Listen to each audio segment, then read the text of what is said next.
Start Carreiras apresenta Lab de Talentos, um podcast da Start, onde as novas gerações e o mercado de trabalho se encontram. Olá, pessoal, sejam muito bem-vindos ao Lab de Talentos. O Lab de Talentos é o podcast da Start, onde os jovens talentos e o mercado de trabalho se encontram. Hoje eu estou com um convidado muito especial, diferente dos episódios anteriores. Hoje a gente convidou um especialista de mercado que tem uma passagem muito grande aí em várias empresas, e eu trouxe o Gui. Gui, seja muito bem-vindo aqui ao nosso podcast. Obrigado. Eu vou pedir para você se apresentar, porque eu nem conseguiria apresentar você com um currículo tão bom assim, né? Com tantas experiências legais. Queria pedir para você se apresentar, por favor. Boa, fechado. Vou dar uma resumida um pouco aqui na experiência. Eu gosto sempre de comentar de onde eu saí. Eu tô em São Paulo hoje, mas comecei minha carreira no Rio, numa consultoria de recrutamento. Estava um pouco naquela, já conectando aqui com o nosso público, precisando estagiar. Não tinha muita definição ainda do que eu tinha que fazer na carreira, e um amigo me indicou assim, cara, tem um tal de uma consultoria para ser headhunter, que é uma função meio comercial, meio de pessoas. Naquela época não tinha ChatGPT, era só o Google. Fui pesquisar no Google o que era headhunter. Cara, não fazia ideia, achei coisas meio aleatórias. E naquele momento, acabei tomando a decisão de ir para essa consultoria, fiquei lá 2 anos. E aí depois começa a minha passagem no mundo corporativo. Então saí de lá, fui trabalhar no Nubank, fiquei no Nubank 2 anos. Entrei um pouquinho depois do Series C e fiquei até o pré-IPO, digamos assim, isso de 18 a 20, vai. Depois saí do Nubank, fui para a XP, fiquei 4 anos e meio. Lá eu fiz um pouco de tudo, vivi toda aquela loucura do crescimento agressivo que o mercado passou nesses anos de 2020 até 2024. Assumi a cadeira de Head Talent Acquisition e tudo mais. Depois fui trabalhar num fundo de VC Early Stage, fiquei lá um ano e um mês, e fundei a Link. A gente é uma consultoria, a gente brinca, a gente é um one-stop shop de soluções de talento para o mercado financeiro e mundo de tecnologia. Então, a gente nasceu tem exatos quase 90 dias. Ai, legal, muito bom, muito bom. E aí, né, por que eu trouxe o Gui? O Gui já contou um pouco aqui da experiência dele para vocês. A gente começou a olhar e aí a gente recebeu vários comentários e dúvidas de como montar um programa de estágio do zero. E aí, nada mais, nada menos do que o Gui para conseguir trazer tudo isso pra gente. O Gui é uma pessoa que gosta muito de métricas, ele acompanha muitas métricas quando a gente pensa em recrutamento e seleção. E eu fiz esse convite especial e ele topou para sorte de todos nós, então a gente vai começar. Vamos lá. E acho que a primeira pergunta, né, para iniciar, assim, por que uma empresa deve olhar para programa de estágio, para jovens talentos? O que é estratégico? Por que é estratégico para as companhias? Eu acho que o programa de estágio, você consegue ter duas abordagens. Ou você pode ter uma abordagem mais transacional, digamos assim, no sentido de preciso repor as pessoas que estão saindo da minha companhia. Ou você consegue ter uma abordagem muito mais inspiracional, no sentido de carreira, de eu quero formar a minha liderança do futuro. Eu quero construir a minha empresa nos próximos 5, 10, 15, 20 anos. Então, acho que essas duas abordagens, obviamente, é muito clara o que eu acho que é o correto, que é de fato você pensar no médio e longo prazo, mas você consegue transformar o programa de estágio como uma alavanca de performance, de eficiência e um atributo estratégico ali da companhia pensando na gestão de talentos. Legal. E o que você daria de dica para quem está começando um programa de estágio? Quais que são os primeiros passos para você montar esse programa? Acho que desde conversar com o gestor, entender a posição, até pensar em experiência do candidato. Eu lembro, aí eu vou responder baseado muito no que eu pude aprender, assim. Acho que das nossas experiências, quando eu me fiz essa pergunta quando ajudei a construir um programa de estágio na experiência passada. E a gente começou por que problema que eu quero resolver. Mais do que só fazer um programa, a gente queria criar alguma coisa que fosse única. Uhum. Porque programa de estágio no mercado, você tem N programas de estágio. Igual o programa, né? Acho que programa de formação em geral, você tem algumas oportunidades hoje no mercado. E a gente se fez muito essa pergunta de qual é o meu diferencial, o que eu posso oferecer para esse jovem talento, no ponto de vista de qual é a oportunidade de carreira, qual é o plano de desenvolvimento, quais são as áreas que essa pessoa vai trabalhar. Uma vez que ela entra na companhia, qual a trilha de carreira? Ela pode ir para uma carreira de liderança fast track, ela pode ir para uma carreira especialista. É um programa de estágio que vai abranger a companhia como um todo. É um programa de estágio que começa pelo negócio, começa por posições, digamos, corporativas, digamos assim. Então a gente começou acho que, se provocando nesse sentido de, se for para construir alguma coisa, vamos construir algo que seja único e que traga uma experiência muito diferenciada para o jovem talento que está ingressando na companhia. Então essas foram discussões assim, de vai e volta, e a gente conseguiu, numa ótica, construir um programa que tivesse uma proposta muito clara para o jovem talento, né? Então, tinha um período determinado, tinha o projeto de fim de ciclo de estágio, você tinha as avaliações, tinha buddy, tinha um processo de mentoria. Então, a gente tentou ir além do que só, cara, vem cá trabalhar com a gente e isso é um processo, estágio mais transacional, sabe? É um projeto mesmo, né? Onde ele sentisse que isso fazia parte daquilo que estava construindo alguma coisa. Legal. E aí, Gui, vocês fizeram todo esse planejamento, tudo. Como que foi a parte de divulgação para começar a atrair os talentos? O que que vocês usavam? Quais eram as estratégias? O que que você valoriza muito hoje? Olha, eu acho que a divulgação de estágio ela é sempre uma demanda massificada, né? Você está trabalhando sempre com um talent pool na casa dos milhares de pessoas. E aqui vou puxar a sardinha do lado de vocês foram grandes parceiros nossos no passado. Mas eu acho que o principal desafio aqui, quando você está construindo a tua atração, para mim, é como é que você se conecta com o jovem talento. Então, a narrativa que você constrói para se conectar com essa pessoa, e a gente está falando da geração Z, obviamente, ela não pode ser a mesma narrativa de atração, de EB, que você está se conectando com uma vaga de liderança. Isso parece óbvio, mas na hora que você estratifica isso desde o copy que você está usando no seu LinkedIn preciso ir para um TikTok da vida, isso são decisões estratégicas de EB que você precisa pensar na hora de atrair esse teu talent pool. Então, acho que o principal desafio aqui, pelo menos do que eu vi e tenho visto, é quem são as pessoas que eu quero atingir. Acho que esse é um passo inicial. Então, né? Exato. Quem é essa persona, né? Quem é esse jovem talento que eu quero trazer para o meu talent pool, que se identifica com a minha cultura, que tem, né, o skill set necessário para performar aqui dentro. Segundo é onde eu vou buscar, né? Que lugares que eu vou atacar. E o terceiro são os canais, né? Como é que a gente consegue criar esses veículos que possam atingir de forma massificada, que processos são sempre processos grandes, os jovens talentos que às vezes estão, digamos, perdidos, né, daquele mainstream que a gente vê quando está recrutando posições mais pontuais ou de liderança. Legal. E aí, pensando, né, nesses milhares, qual estratégia vocês usam, ou você vê que hoje em dia as pessoas estão usando, as companhias estão usando, para conseguir realmente ouvir esses milhares, né? Quando a gente pensa na seleção em si. Como que você vê esse capítulo hoje? O que que você, como, né, consultoria hoje, olhando muito para a efetividade de recrutamento, como é que você está enxergando hoje essa mudança no mercado? Aqui eu vou te contar um pouco do que eu vivi e do que eu tenho visto. Eu acho que do que eu vivi um pouco na minha trajetória, a gente parte de um talent pool, como eu falei, muito grande. Então, eu cheguei a operar programas de estágio que tinham 100 mil aplicações, 80 mil aplicações. Então, você está lidando com um público muito grande. Então, acho que são dois grandes desafios. O primeiro é atrair em escala, o segundo é qualificar em escala. Separando, né, fatiando aqui o problema, quando a gente fala de atrair, eu acho que esse desafio do canal, hoje ele é muito importante, porque a gente está não sei se é briga, mas a gente está numa disputa por atenção. Então pensa que esse talento ele é bombardeado por N empresas, por N conteúdos, por, sei lá, por distrações, pela faculdade, por muita coisa. Então, se você não construir uma narrativa, um value proposition do outro lado que capture a atenção do talento ideal, você está entrando numa disputa muito intensa, assim. Provavelmente você vai perder. Então, acho que aqui na atração tem uma estratégia bem relevante a ser construída nesse ângulo. E no segundo ângulo, que para mim acho que é o ângulo mais importante, e aqui mais importante porque eu operei um programa de estágio e vejo programas de estágio com marcas muito fortes. Mas aqui eu acho que o grande desafio é você ter tecnologia para você qualificar essa turminha em escala.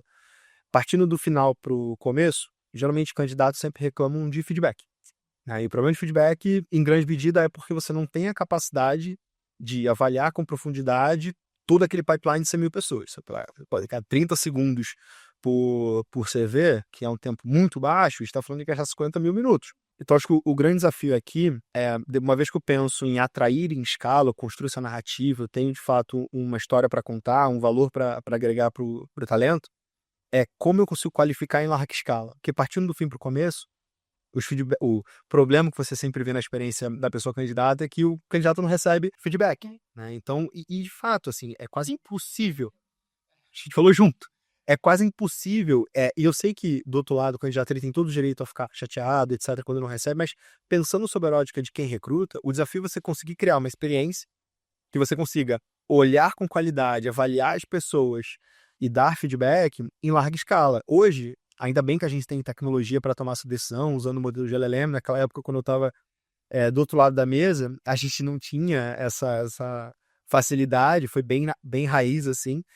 bem na raça o que a gente fez, mas acho que hoje, se eu estivesse pensando como uma liderança de Talent Acquisition, eu botaria muita energia focada nessa parte de qualificação em larga escala usando tecnologia.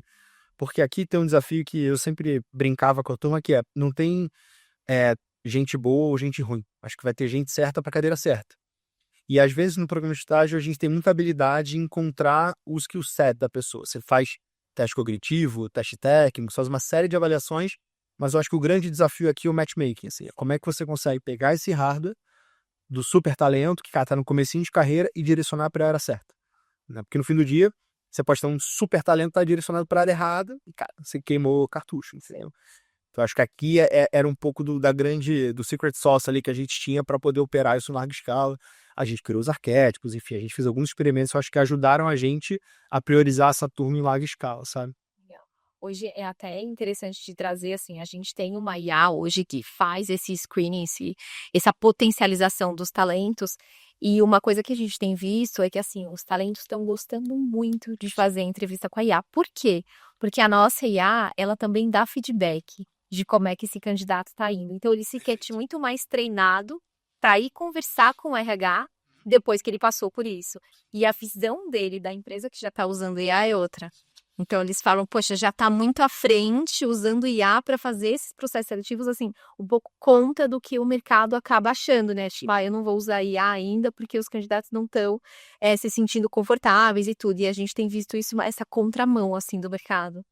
Eu acho que, sem dúvida, vocês estão na vanguarda, né, desse novo processo seletivo. E eu acho que a gente está vendo quebra de paradigmas, né? Quebra de paradigmas no sentido de, eu vou falar com uma IA para me atender num aplicativo de comida.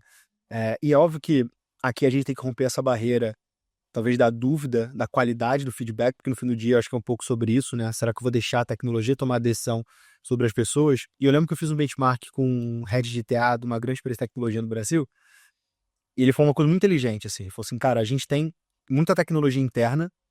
Aí foi lá, contra a história, obviamente. É uma das grandes. E aí eu falei, beleza, tá contra a história bonita, agora se põe no meu lugar que eu não tenho nada. Eu tô construindo tudo. O que você faria? E ele falou assim, cara, eu acho que você tem que começar por lugares onde a decisão tomada 100% pela tecnologia não impacte diretamente a vida das pessoas. Falei, tá, profundo. Vamos ir além, vamos mais, porque frase filosófica, né? Sim. Falou assim, cara, você vai tomar decisão se uma pessoa é boa ou ruim? Eu falei, tá, entendi.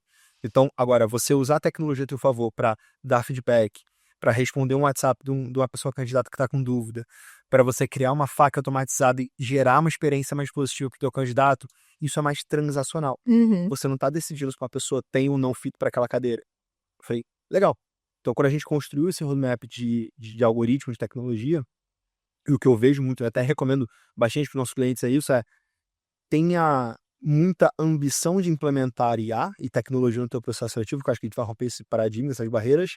Agora, eu não diria que é cuidado, mas acho que seja responsável, né, ao implementar uma tecnologia que seja de confiança, porque acho que tem uma questão de segurança, de confiabilidade aqui muito grande, mas ao mesmo tempo algo que consiga tomar boas decisões por você durante o processo, sabe? Por isso que é importante investir em tecnologia nesse processo.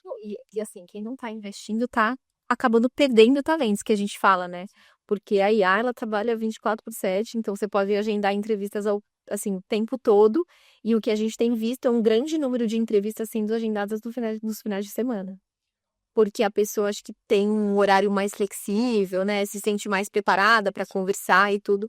Então tem sido bem positivo isso também. Legal. Muito bom. Partindo por essa ótica, né? Assim, acho que tentando aterrissar um pouco o tema, tem muitas perguntas transacionais que podem ser feitas no topo de funil. Poxa, seu nome, seu CPF, seus dados, expectativa de salário, etc.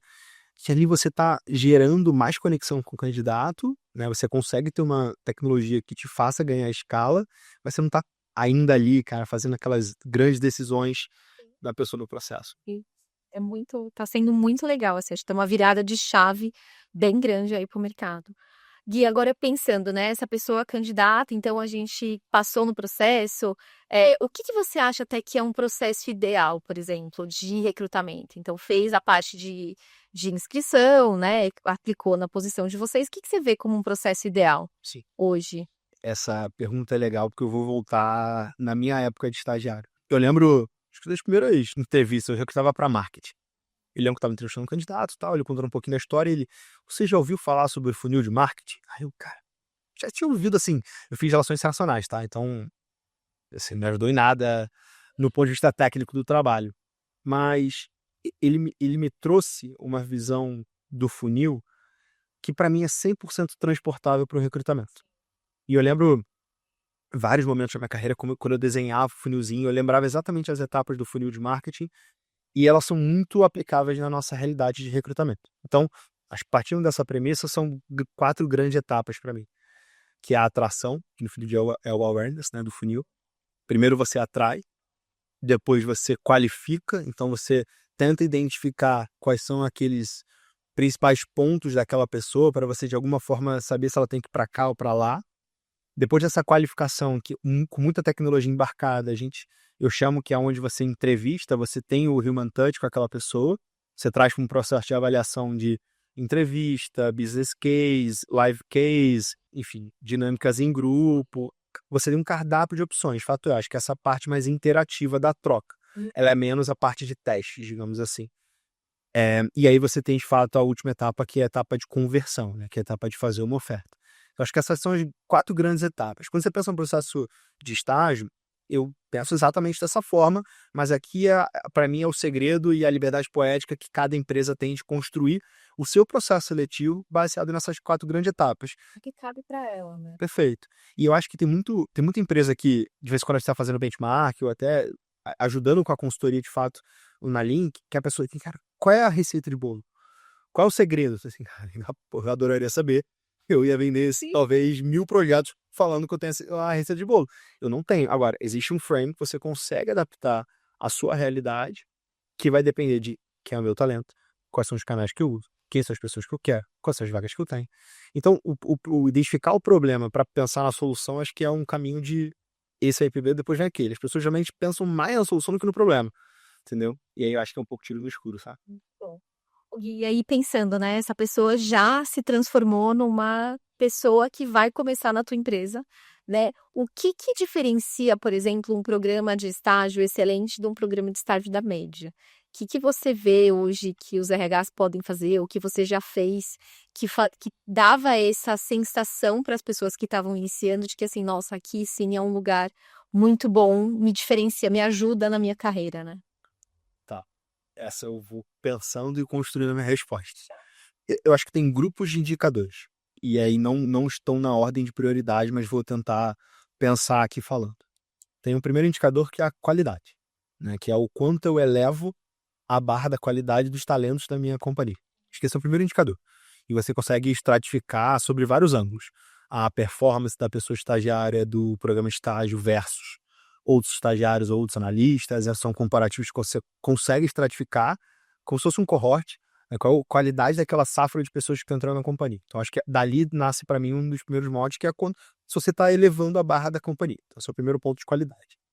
Tem um segundo bloco, que eu gosto de chamar de eficiência, que é se eu estou conseguindo preencher as lacunas que eu tenho na companhia com mais assertividade, mais eficácia, digamos assim. Porque programa de estágio, quando você faz vagas pontuais de estágio, eu acho que você acaba perdendo muito tempo. Porque você vai demorar os 20, 30 dias, 40 dias, 50 dias. Eu, Guilherme, sempre tive muita dificuldade de fazer vaga pontual de estágio. Assim, eu sou ruim para fazer as entrevistas aqui, sendo super vulnerável. Porque pensa que a minha cabeça sempre foi treinada para fazer. Eu nasci em Executive Search, né? Eu comecei, isso é um ponto legal. Eu fiz minha vida inteira vaga executiva. Então, quando você contrata a vaga executiva, você está olhando para o passado daquela pessoa. O que você fez? Quando você está contratando um estagiário, você está olhando para o futuro. Né? O que ela pode fazer? Então, é uma ótica, é um ângulo completamente diferente. Então, acho que tem muito desafio, de fato, você evitar contratar essas vagas pontuais e, de fato, contratar um grande programa para gerar mais eficiência e mais eficácia no teu processo. Então, acho que esse tem um ângulo aqui de performance do processo seletivo. Contratar mais rápido, etc. Fazer os grandes cohortes. Tem o terceiro bloco, que para mim é um bloco de custo. Um bloco de eficiência financeira. Acho que fica mais legal falando dessa forma. Quando eu estive do outro lado da mesa, um dos principais elementos que a gente olhou, eu não tinha orçamento para tocar o primeiro programa estágio que eu toquei na minha vida. E um dos ângulos que a gente falou foi, tá, eu não tenho orçamento, mas se eu contratasse gente melhor do que a gente tem hoje, dos níveis mais sêniores?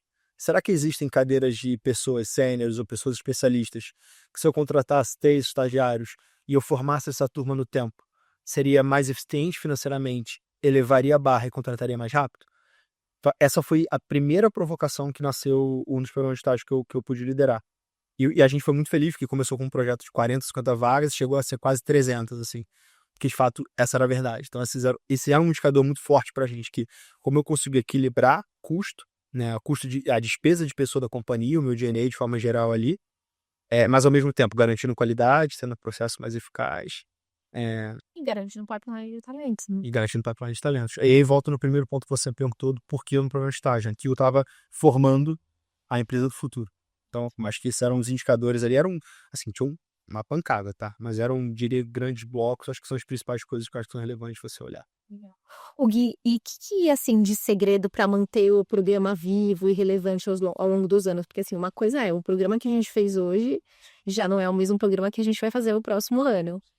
Como que as pessoas podem, os RHs podem se manter ativos, né? Como que se mantém atualizado até do que o business precisa, do que as áreas precisam? Acho que o primeiro ponto é ouvir quem está fazendo o programa. Porque no fim do dia, você está testando e errando e fazendo coisa nova o tempo todo. E aqui a gente fala muito de ouvir o cliente, mas a gente esquece muito de, às vezes, ouvir o teu colaborador, né? O teu funcionário ali. Então, acho que o primeiro ponto é você ouvir as pessoas que estão passando pelo programa e que elas possam dar feedbacks. Porque no fim do dia elas são as mais interessadas, né? Porque é a carreira delas. Então, você tem elemento muito vivo e muito tácito ali para você sempre se reinventar. E eu acho que reinventar é uma segunda palavra muito importante. Porque é o que você falou, o programa de 2010 com certeza é diferente do de 2025. E provavelmente 2025 vai ser muito diferente de 2040. Do ponto de vista de processo seletivo, do ponto de vista de atração e principalmente do ponto de vista de skill set. As skills que a gente vai contratar para formar a empresa do futuro, elas são muito diferentes daquelas que a gente contratou lá atrás. Que eu tava vendo. A job description.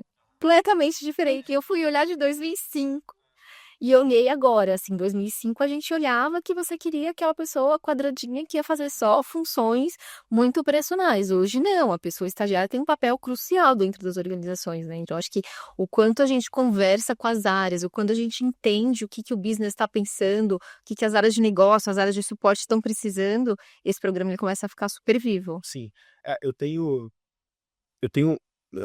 assim, eu tenho uma forte hipótese, né, ainda não é uma convicção, mas eu tenho uma forte hipótese de que a empresa do futuro, a empresa daqui a 15, 20, 30 anos, ela vai ser muito diferente daquela que é hoje. Isso é um fato. E isso vai passar pelos skill set e as pessoas que vão estar fazendo parte dela. Acho que se eu estivesse liderando ou tocando um programa estágio, eu me faria muito essa pergunta e tentaria em algum lugar estudar o que são as skills do futuro e eu me prepararia para contratar pessoas que tivessem a habilidade de dominá-las para poder existir no futuro. Porque a disputa pelos talentos é uma disputa que todos os ingredientes estão fazendo ao mesmo tempo.